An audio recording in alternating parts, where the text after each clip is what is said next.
Yeah, let's Okay. get started. Okay. Where do you want me to sit? Oh. Here? Okay.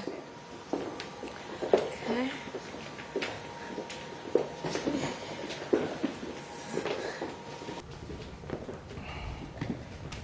Madam Vice President, thank you for doing this interview with the Associated Press. Of course. For your time. Back home, it appears that Donald Trump is on track to be the Republican nominee.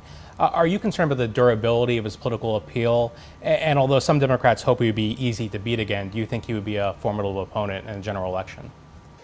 We're not at the general election yet, so I'll wait for the Republicans to decide what they're doing in the primary. President Biden yourself took office in the wake of the January 6th attack.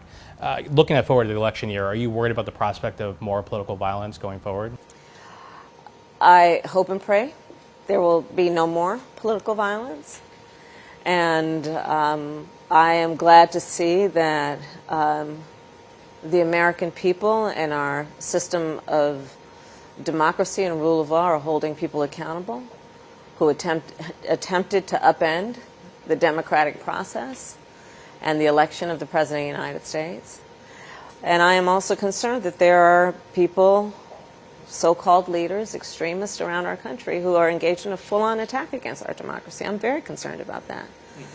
I'm very concerned about what we have witnessed in terms of an attack on hard-won fundamental freedoms that are being attacked in such a vicious way, whether it be a woman's right to make decisions about her own body, the freedom to access the ballot box, the freedom to make decisions openly about who you love.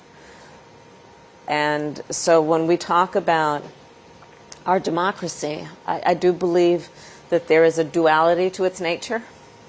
On the one hand, democracies are very strong when they are intact in terms of the strength they give to their people, protecting their liberties and freedoms and rights. On the other hand, democracies are very fragile. It will only be as strong as our willingness to fight for it. You mentioned holding people accountable. Obviously, a big issue right now is the indictments against President Trump. Is that part of what you mean about holding people accountable for January 6th? Well, as you know, I spent the majority of my career as a prosecutor. I believe that people should be held accountable under the law. And when they break the law, there should be accountability.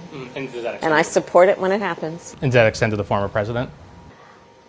Well, everyone has their right to their day in court.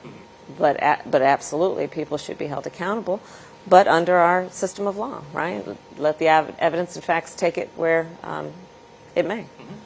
Who has accomplished things that previous presidents hoped and dreamed and promised they would do and did not achieve.